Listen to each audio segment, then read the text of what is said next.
Welcome back. We continue to be able to reflect on the life of civil rights icon Reverend Jesse Jackson. He died today at the age of 84. And Jackson was a Greenville, South Carolina native. He was a protege of Dr. Martin Luther King Jr., and he led the civil rights movement for decades after the Reverend's leader's assassination. Jackson's daughter says that he died at his home in Chicago, surrounded by family. And as news spread about his passing, people all over the Charlotte area took time out to remember his legacy. Queen City News anchor Will Lewis has a look at how Jackson is being honored.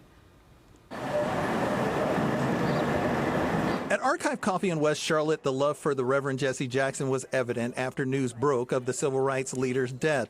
People searching Johnson C. Smith yearbooks for pictures of Jackson, and some even wearing the campaign sweatshirt supporting Jackson's second run as a Democratic candidate for president as they grabbed a cup of coffee. He was iconic, really iconic. Ken Coos, a longtime journalist in Charlotte, says he covered Jackson during his 1988 presidential run, met him as they both worked in Louisiana during Hurricane Katrina and at several conferences. He says he didn't get a chance to see Jackson at Smith. The Reverend was a featured speaker for Convocation in the University Church in 1983.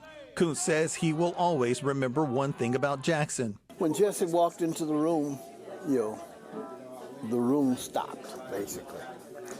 Everybody knew him, acknowledged his presence in the movement, and his position in history with Martin Luther King. A book about Jackson's life was also on display at the coffee shop Tuesday for customers hoping to learn more about his journey as a civil rights leader. It started in South Carolina, where Jackson grew up with several prominent leaders like former Charlotte Mayor Harvey Gantt. Speaking at the Sarah Stevenson Tuesday Forum, Gantt says both men supported each other's run for different offices, and the country is better for the contributions Jesse Jackson made to society. He was a transformative leader that the country will be indebted to him for generations to come. Will Lewis, Queen City News. And flags will fly at half-staff in Jackson's home state of South Carolina to honor his legacy. Both governors of North and South Carolina are paying their respects to Reverend Jackson. South Carolina's Governor Henry McMaster says that Jackson was a prominent voice in our country's political and cultural dialogue. And North Carolina's Governor Josh Stein says that Jackson found a home at North Carolina A&T State University, where he worked as an activist, and that his memory is a blessing. Former North Carolina Governor Roy Cooper also shared a message to social media saying that Reverend Jackson dedicated his life to breaking down racial barriers.